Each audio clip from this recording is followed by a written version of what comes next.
Re-Zero, Arc 7, Chapter 55, The Cacophony of the Demon City. At the heart of the demon city of Chaos Flame, the crimson lapis castle collapsed, shadows overflowing. That was the true nature of the thunderous roar that rocked the city, and the nightmarish spectacle witnessed through the eyes of those present. Blending within a single stone of crimson lapis, red and blue colors danced. And the gorgeous castle, fashioned from stacking these precious stones of whimsical beauty, crumbled as easily as a castle made of sand. To those who knew the demon city and to the residents of the demon city, it was a shock, equivalent to that of the heavens falling. What should not have come to pass had indeed happened, to the point of blurring the line between dream and reality, and this was no exception for those less familiar with the demon city. The tremors also spread to a room in a traveling inn that was prepared for outside visitors to the demon city. Some stared bug-eyed, glaciated in place, some stiffened their whole body in utmost alertness, some shrieked, having fallen on their rear, some drew nearer to each other, as to protect themselves from the quaking. However, despite the differing reactions, the identity of what befell them was the same threat. While held captive by it, seized by instinctive fear for a moment, the irreparable situation was, and?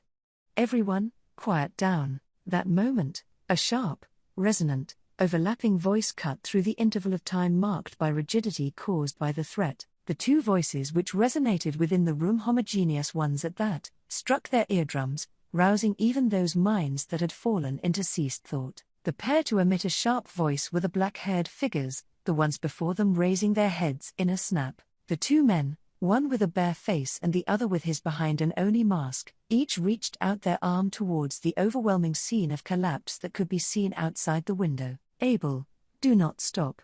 If we delay in dealing with that thing, we shall all lose our lives. Vincent, that which has swallowed the castle and is still devouring the sky altogether is a great glutton. If we do not do something here, the number of victims shall multiply in the blink of an eye. Everyone, Abel and Vincent, Kaffma Irelux, as if their thoughts were the same, the two men's gazes converged on one person. The brown-skinned man to whom those steady stares were directed, Kaffma Irelux, was thrust into the midst of confusion, unknowing of which way to turn his gaze of bewilderment. But the confusion would not prolong for long. Because, Abel and Vincent, stop that shadow.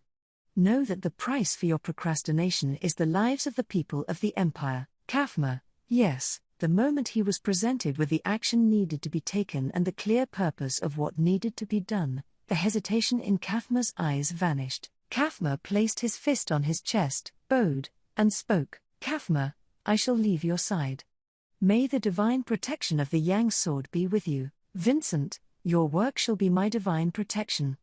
Exert yourself to the very last. Kaffma, to the utmost. Giving a powerful reply, Kaffma headed straight toward the window. Using that vigor for a leap, Kaffma sliced through the window with his outstretched arm and rushed out, scattering shards of glass.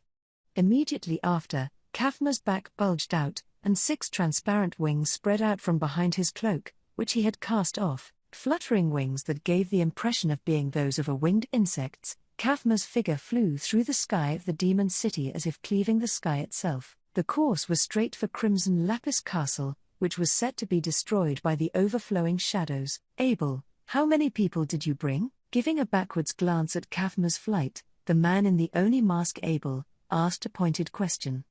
The question was directed at Vincent, a black-haired handsome man, who had received a bow from Kaffma. The man now occupying the throne of the Volakian Empire narrowed his eyes slightly at Abel's question. Vincent, my retinue is as you can see, Kaffma Irelux and the absent Olbart Dunkelken. The other one would not be of much help. Abel, no pawns to lay down.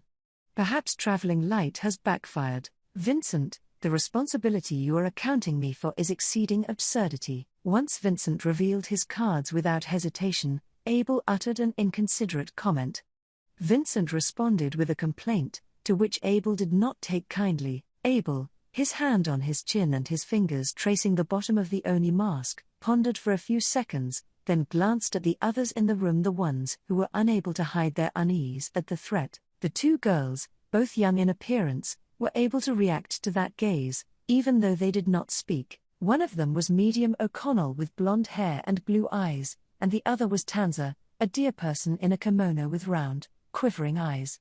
Neither of them would be the deciding factor in this situation. The only one who could potentially be some sort of key actor would be,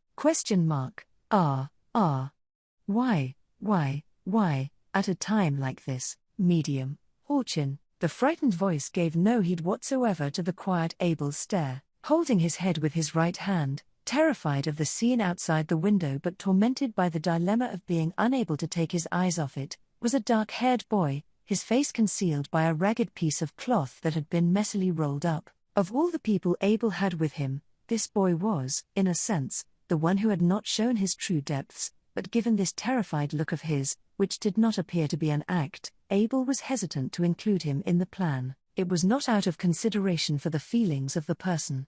It was purely an appraisal of uselessness. Vincent, if so, not many measures can be taken. The profile of Abel in careful deliberation was struck by Vincent's words, the latter standing next to him. Standing side by side, the two men looked out the window, or perhaps, they ought to be called two emperors. Abel exhaled, dismissing the sentiment that momentarily surfaced as trivial. Vincent was right, not many possible measures could be taken, and in response to Vincent, who would have reached the same conclusion, he voiced scant words. Abel, link up with Yonah Miss Higya. We require her strength. Territor, smelling a change in the situation, moistened her parched lips with her tongue. The change in the air, the scent of the pursuers, the feeling on her skin of bloodlust and hostility directed at her, all of those of which appealed to her differently than they had just before, making her pause for a moment to make a decision considering these sensations. She impetuously wondered whether they really were a good thing or a bad thing. However, Territor, it doesn't matter which one. If her conclusion were the same, Territor would not be deeply concerned. She was aware that she was not very bright to begin with. If this were Myzelda, her older sister, she would probably be able to deduce the correct answer based on her instinctive intuition, even if their minds were not so different. But Territor did not possess the same sense of smell as her sister. Probably, she also lacked the quick wit. She had absolutely nothing. Spending vast quantities of time worrying about it would eventually lead to endless hesitation about which answer was the correct one. Therefore, she decided to just not waver. Once the outcome was clear, she could agonize endlessly about the pros and cons of it. Therefore, Territor did not change her approach, regardless of the change in the atmosphere of her pursuers. Territor, you can't break free. No matter how strong you are. Tightened around the struggling man with bloodshot eyes, Territor's jacket blocked his respiratory tract. The sheepman with his right eye ablaze attempted to escape his restraints desperately, but Territor, having taken off her jacket to use its sleeve to constrict his neck, cut a tendon in her opponent's arm, preventing him from acting. Frankly speaking, she was greatly tormented by the robustness of her pursuers, who kept getting back up even after she had gouged out their vital areas. Territor, even if I don't know how to deal with it, even I managed it one way or the other. Eventually, the man's panting voice became inaudible, and his body, losing its strength, went limp. Choosing that moment, Territor removed the jacket from around the man's neck and pulled his collapsed body to the side of the road. Territor sighed as she exhaled, and behind her, the bodies of her pursuers, having been strangled by her, were lying in a row along the walls of the street. After realizing that strikes and knife attacks were ineffective and that strangulation techniques were effective, she ended up fighting them off with that single technique. Although the pursuers had been blessed with unusual strength and stamina, they seemed to be novices in the art of efficiently applying such power. Thanks to this, Territor's skills pulled through and she was able to continue to properly neutralize her pursuers. If she could have just let him die, this affair would have been done and over with much faster. Do not kill anyone. With that phrase flashing across her head, Territor was forced into quite the struggle. Abel had given her those words of instruction just before she parted to serve as a decoy, to allow everyone to get away from the inn. Considering the circumstances into which she was put, perhaps she should have objected by calling them reckless words at the time. But would someone with eyes as discerning as Abel's give instructions that could not be carried out? Or perhaps he had given that instruction with the belief that Territor was capable of following it? If so, it would mean that Abel had perceived Territor's ability. Territor. Just to what extent was Abel capable of seeing things? Of course, one only had to look at the mysterious techniques that had struck Subaru, Medium, and Al to see that Abel was not a person able to anticipate every eventuality and move with perfect foresight. If such a thing were possible, it would no longer be the work of a human being, but the work of an extraordinary being. It was a realm of reasoning that should not be ventured into, something that could not be considered possible of being violated by a human being. One could not help but think if a human being able to reach what was just beyond their reach existed, that too was a deliberation. As one of the Shadrach, Territor possessed the skill to take down any prey. Abel would have known that Territor had mastered the art of strangulation, which was not supposed to work on beasts, and the reason for this. Well, These is quite the spectacle. Territor, HK. While ruminating over that, a voice slipped into a gap in Territor's consciousness, stopping her in her tracks. Abruptly jolted back to reality by this, Territor turned around with a dagger in her hand. Then, hoping to drive a blow to the assassin who had closed in behind her without any cue. Wah. Wait, will you? That's a tired premature. Territor, you, ? Oh, are you all right? Have you calmed down? Is it okay if I put my arms down? Just as she was about to disable her opponent's limbs, Territor stopped wielding her knife in an instant. In front of her, holding his head and awkwardly attempting to defend himself, was an ashen-haired, effeminate man in a hooded blue robe. He was a man with a handsome face. However, the flame common to her pursuers was not burning in his eyes, and above all, the amateurishness of his demeanor made him seem harmless. However, the fact remained that he had evaded Territor's vigilance and stood behind her. Territor, delicate man, my oh my, guess I'm distrusted a whole lot.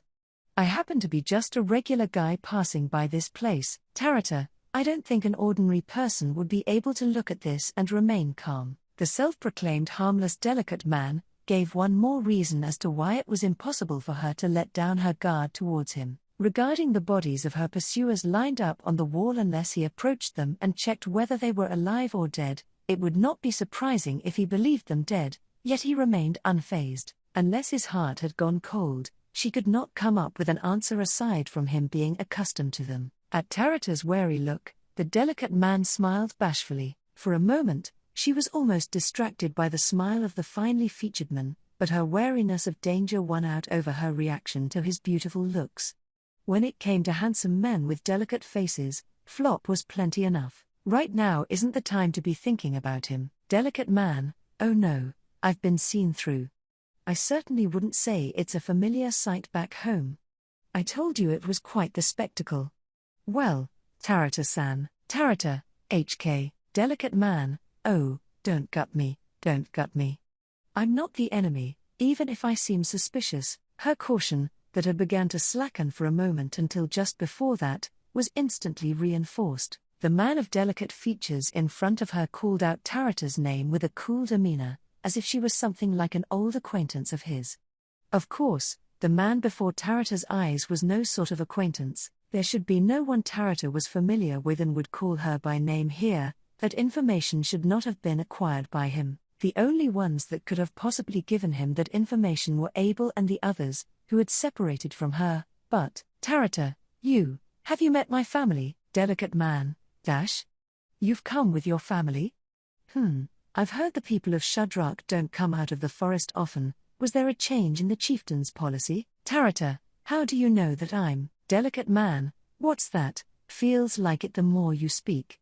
That's all. With a wry smile, the attitude of the delicate man towards Territor seemed to have deepened in familiarity, but in contrast, Territor grew more cautious of him, her feelings of displeasure intensifying by his eeriness. There was nothing like a sign of hostility, or anything of the sort. However, the intensifying eeriness, little by little, instilled in Territor the dangerous impression that she should, at this juncture, eliminate him. And Territor had an inkling of how the planted seedlings of suspicion would sprout, what buds they would develop, and what flowers they would bloom. The reason was, delicate man, disgrace of the Shadrach. Territor, suddenly, Territor's consciousness went blank as she heard the words woven by the delicate man's lips. Territor, why did this man say those words?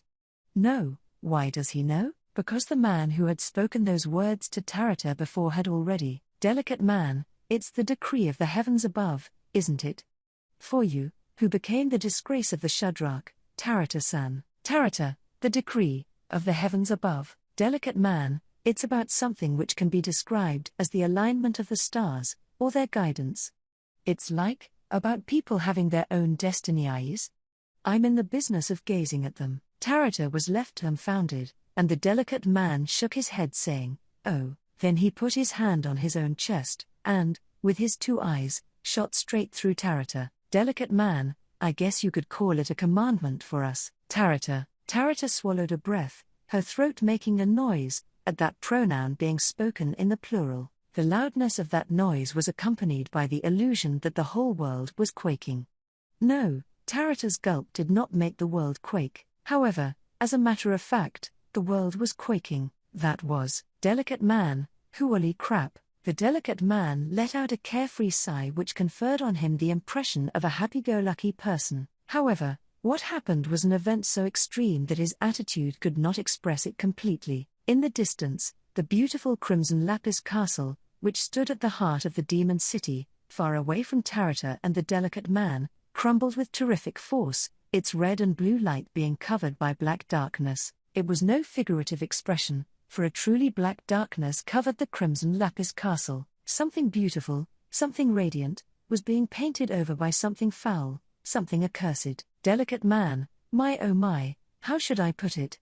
This might be a small bit I didn't gaze. Territor, you. The delicate man gazed at the collapsing castle and the flood of darkness, using his hands as a visor. She suspected that this man, who seemed so unconcerned, could possibly be the cause of that abnormal event.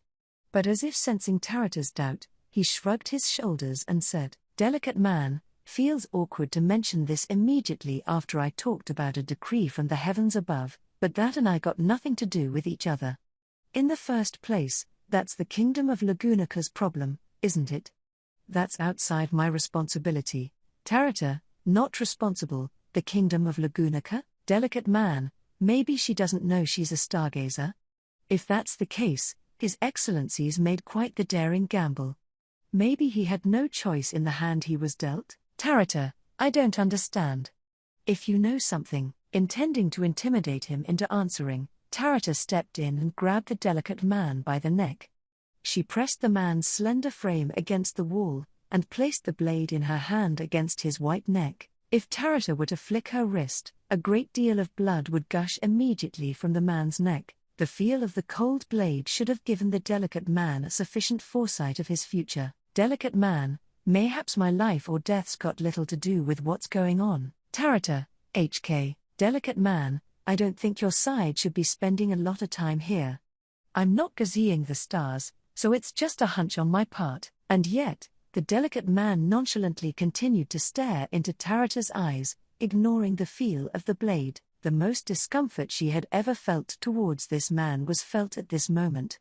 Without any clear rationale that could be put into words, the urge to just cut off the man's head flashed through her. However, just before she surrendered herself to that violent impulse, delicate man, killing me won't make things better. It was the same last time around. No, those few words were enough to stop Territor from actually ending it all with the knife she held in her hand. Delicate man, whoopsie, Territor, please, get out of my sight. Right now. Gritting her teeth, Territor, still grabbing the delicate man by his nape, threw him onto the street. The man managed to somehow roll using his long legs and break the fall, stroking his roughly handled neck with his hand, looking at Territor's face with you sure it's fine? Delicate man, you may be slitting your own throat here, literally. You may never have the opportunity to run into me like this again. Territor, then, that's the best.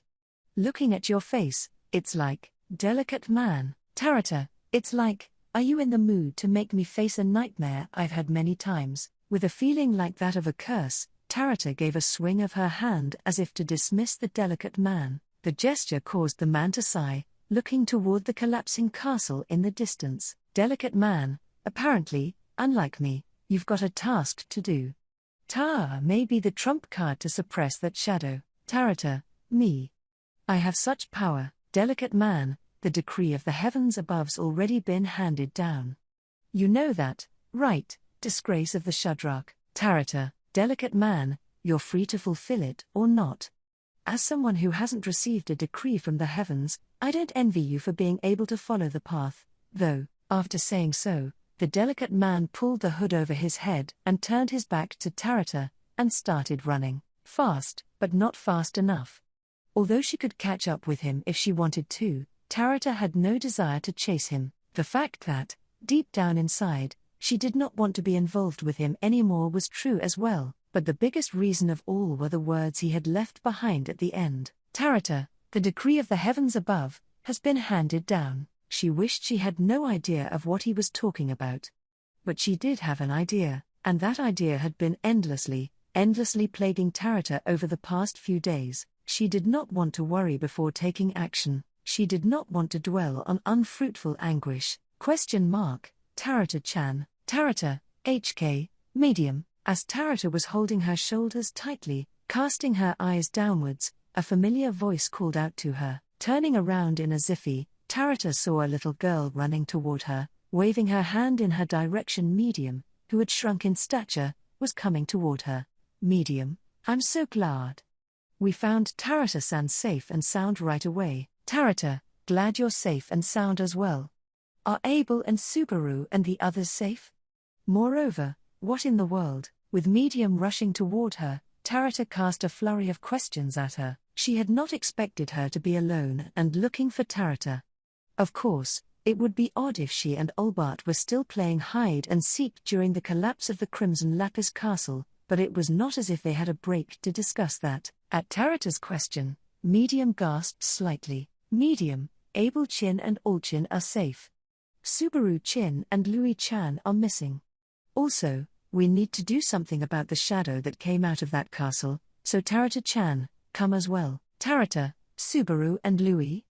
And where do I? Medium, from this moment on, we're gonna stop that shadow with Yonah-chan. Territor-chan's power is also needed, that's what Abel-chin said. Territor, wide-eyed, Territor could not help but be amazed at what she was told. At the edge of her field of vision, she saw a black shadow about to cause such an insane amount of damage that even Territor, shaken by her interaction with the delicate man, was forced to recognize the reality of the situation. Neither stopping that thing nor challenging it were conceivable in Territor's mind, and on top of that, she had been told that Abel was calling for her now. Medium, Territor-chan, you're not injured, right? Can you still come? I'll do my best, so can you do your best with me? Territor's confusion was quickly dispelled by Medium's unhesitating words. Even if her stature had been reduced, the straightforward disposition she possessed suffered no reduction nor did it bend. As if guided by this, Territor quietly nodded her head and said, Territor, I understand. We'll head there right away. Medium, MHM. Thank you. Territor felt a pang deep in her chest due to the Medium's relief and her big nod. Anguish had been tormenting Territor for a long, limitless amount of time. Forgotten by the immersion in battle, this anguish asserted its existence in anticipation of the great battle, the time for a resolution approaching. Territor, decree of the heavens above. Territor also mumbled the words offered by the vanished delicate man, but only to herself. Anguish seemed to bounce around in her chest, as if it relished being called by name. Time returned to the moment when the Crimson Lapis Castle was destroyed in a great flood of darkness. Yonah, chill. Louis, wow. In the nick of time, she pulled back the girl named Louis who tried to leap forward without hesitation. Just like that, following the appeal of every nerve in her body towards that instinctive threat, unaware that the roof tiles of the castle tower would burst, she performed a mighty leap backwards. Trampled by the heel of thick-soled shoes, the impact received by the tiles propagated to the surrounding tiles, spreading destruction. However, the fact that the roof tiles were being shattered in this way was far too trivial in the face of the events that immediately followed. Yonah, with a crash, the overflowing shadows, darkness, and deep blackness engulfed the keep, and the exploding roof tiles vanished. No, it was not only the keep that was swallowed. Yonah's eyes caught the sight of the crimson lapis castle's tower, plus its upper and middle levels, all being devoured by the deluge of darkness similar to a mud flow, disappearing from the world without a trace. That was a truly dark darkness which one must not be engulfed by, a real darkness that could not be brightly illuminated, that allowed nothing to be saved once taken in, that obscured all hope by coating everything over and over with despair. It could be judged instinctively. That was something that should not be. Louis, you, restraining the struggling girl in her embrace, Yonah's eyes darted to the keep that was stained black, the black-haired boy at the center of it, and Olbart, who was touching the boy with his hand at the moment that the black shadow overflowed, were nowhere to be seen. In that instant, she witnessed the arm Olbart had pulled back cease to exist. That thing was so overwhelming that even Olbart, with his greed for life and keen sense for danger, could not avoid sacrificing his own arm. Shortly after, she had given priority to leaping with Louis in her arms. Because of that, whether Olbart was alive or not was unknown. On one hand, she had believed that the monstrous old man would never die, while on the other hand, there was a cold voice within her mind, asking her if she could really have optimistic thoughts, looking at that jet-black thing. Also, there was something aside from Olbart's life or death that gave birth to a distortion in Yonah's thoughts. Yonah, child, that would be the boy who seemed to be at the heart of the sable shadow that had swallowed Olbart's arm, and his safety. In Yonah's opinion, the boy had no abilities particularly out of the ordinary. His situational awareness was excellent. He made no mistakes as to when he should play his cards. If she were forced to say something about it, those had been the primary factors in netting him the win in the confrontation with Olbart. However, the praise went to his decisiveness, not to his superior ability, so she had to say that there was no possibility that the boy could have escaped at that moment, albeit, that would only apply if the boy were a victim. Yonah, if this is the deed of that child, would this perhaps mean that the boy was lurking somewhere in that vast blackness? Yonah realized then that she did not want to believe that this had been something done intentionally by the boy. Acknowledging this, there was a decision that had to be made. That was the duty that she must perform as Lord of the Demon City, the position that she must bear, the object of love that she must choose. Yonah, HK. Just as she thought this, a change was produced in the darkness, before Yonah's eyes. The shadow that had swallowed half of the crimson lapis castle and was about to engulf the lower levels and walls of the castle in darkness, the portion of the shadow in control of the tower wriggled, extending hands towards Yonah and Louis in midair. Yonah, stretching out were literally hands, which could not be compared to anything else. Black hands stretched out towards Yonah and Louis, whom she was holding in her arms.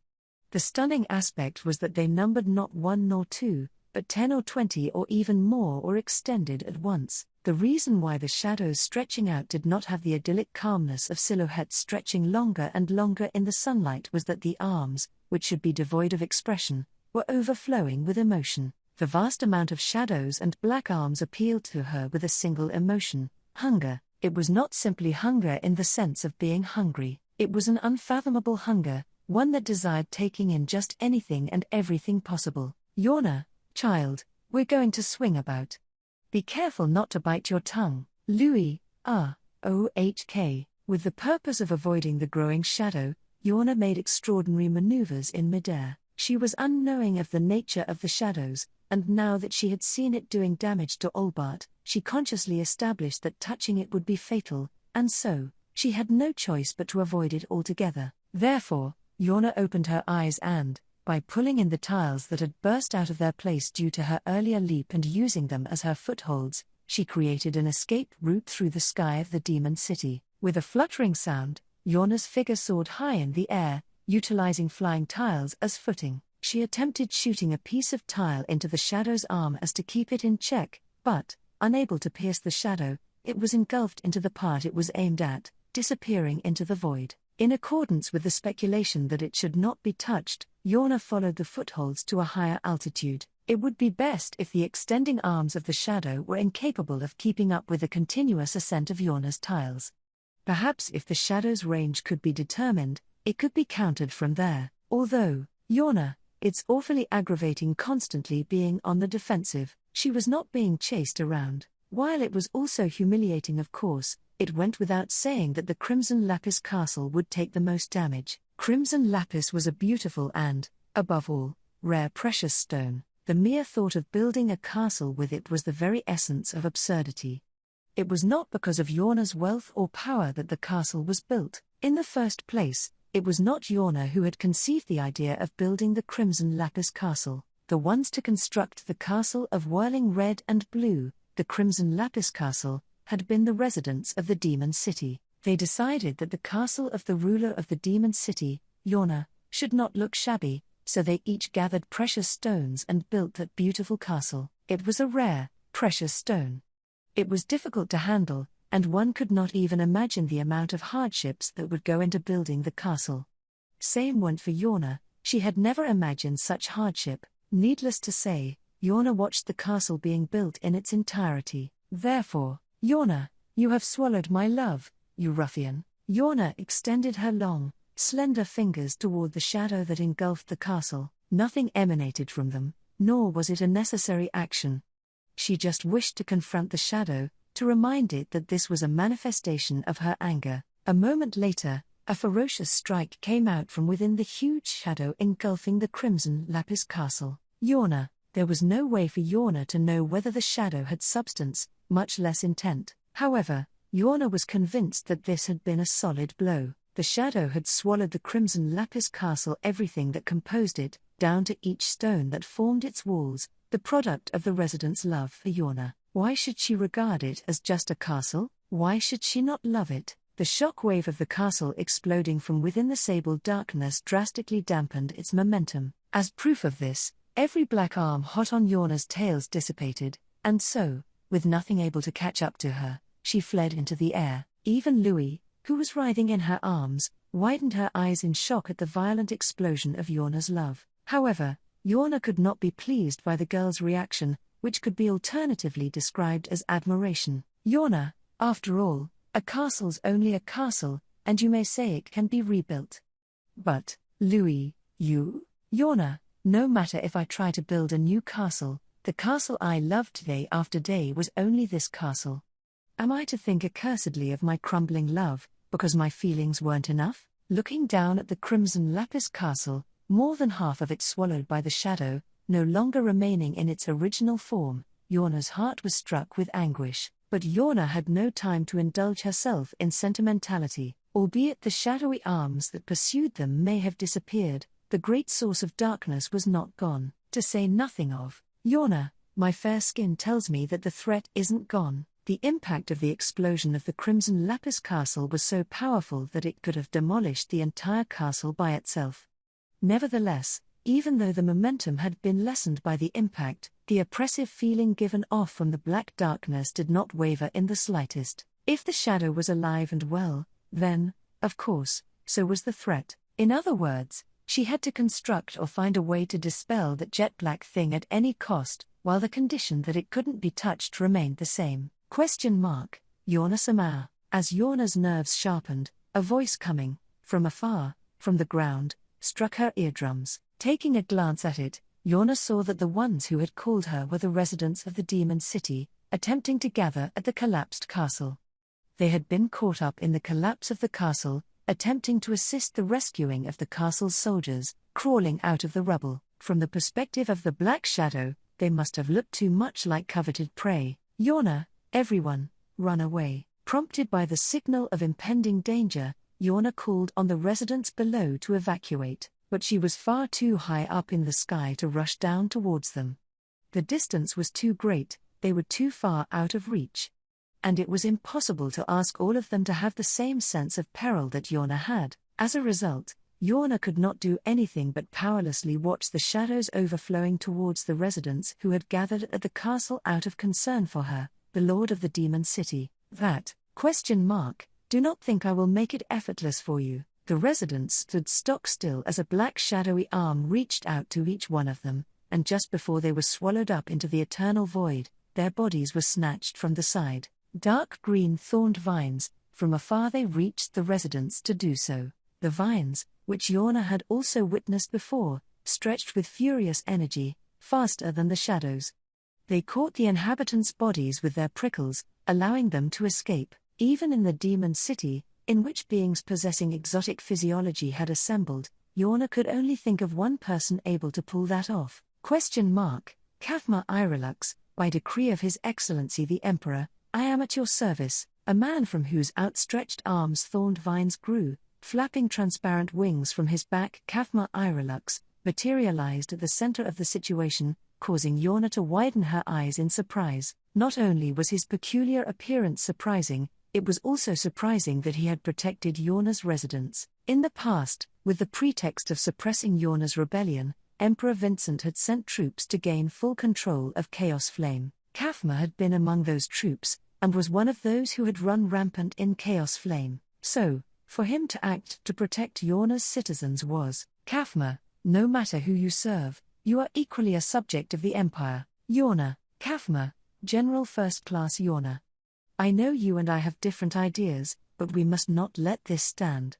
I will cooperate with you. Responding thus to Yonah's watchful eyes, the flapping Kaffma soared furiously through the air, dancing freely in the air, drawing the attention of the shadows, capturing Crimson Lapis Castle to himself. Kaffma seemed intent on making full use of his mobility and control to buy time. The question was, however, what to do with the time he had bought. Louis, Yonah, child, Louis, Yonah pondered her choice of action immediately afterwards, and Louis, still held in her arms, went berserk again. But the way she raged was not as impulsive and violent as before. The girl spun herself around in Yonah's arms, pointing towards a spot on the ground while groaning. Yonah looked at where Louis was pointing and guessed what she was trying to say. And, Yonah, General Second Class Kaffma, I'll leave this place to you for a while. Kaffma, if that is what you need, understood. Yonah, and, Kaffma, what is it? Kaffma, who wished to avoid the growing shadows by circling about, and concentrate on confronting the strong enemy, raised his voice slightly at Yonah's words. Yonah thought that it would be a mistake to fail to communicate this, even though she did not intend to hinder him. Yonah, for protecting my children earlier, I thank you. Kaffma. As a general, I did what I had to do. He was slightly puzzled by Yonah's gratitude, however, Kaffma replied with that. Yonah changed her assessment of the man who returned to his role and bought the necessary time. Although it did not change her impression that he was a hard-headed and inflexible person, if he carried through with those intentions of his, he truly was a virtuous person. If circumstances and conditions permitted, he would be one of the people she could love, although, Yonah's number one position would not be overturned forever. Yonah, we're going to descend. Hold on tightly. Taking the tighter grip from Louis clinging onto her as a reply, Yonah traveled towards her destination, utilizing the wreckage of the building, the overturned ground, and even masses of dirt, all floating in midair, as footholds. Along the way, she instructed the residents, who appeared to wish further information, to, at any rate, distance themselves from the Crimson Lapis Castle, or rather, from the former site of where the castle once stood, while she herself was heading for the rooftops of a house away from the castle. There, waiting leisurely for Yonah's arrival, was Yonah. Surely, I thought that His Excellency the Emperor would have come. Standing there majestically, arms folded, was a dark-haired man, his face covered by an Oni mask. Once Yonah landed before the man's eyes, Louis left her arms and ran up to him, as if she had been waiting for him. Then, Louis grabbed the man's arm and pointed towards the castle, her long blonde hair bouncing about. Louis, wow, Abel, I understand it without you needing to tell everyone. After all, we had a disagreement regarding your treatment. You have quite some nerve, to show your face before me. Louis, you. Abel, do you intend to obey me? If so, I shall add you to our numbers. The man responded to Louis's complaint in a nonchalant manner as she tugged on his arm.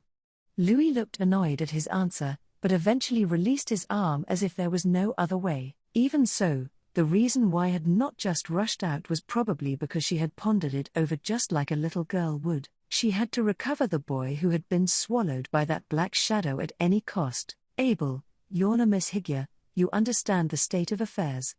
This great disaster cannot not be left unattended. Yonah, I agree. As the ruler of the demon city, there was no choice but to abandon that jet-black darkness that turns all to nothing with just a touch. to say nothing of the fact that it consumed my castle. Were you aware that something like that would happen, Abel? I thought there was something going on. But what it was specifically, was outside of my estimation. Yonah, squinting, Yonah attempted to gauge the sincerity of the man in front of her, but the man's heart was hidden behind the Oni mask, and she could not see through it even if she wanted to. Even if the mask had not been there, however, it would have been impossible to peer into his heart, a solitary existence that did not allow anyone to know his thoughts, heart, or intentions. That was the way of the 77th Emperor of the Sacred Wallachian Empire. That was, Yonah, Your Excellency. Abel, do not call me that carelessly. Unless you desire me to tear up your hopes within the missive. Yonah, pardon my discourtesy. How in the world did you find out what I desired, Abel? There was no certainty.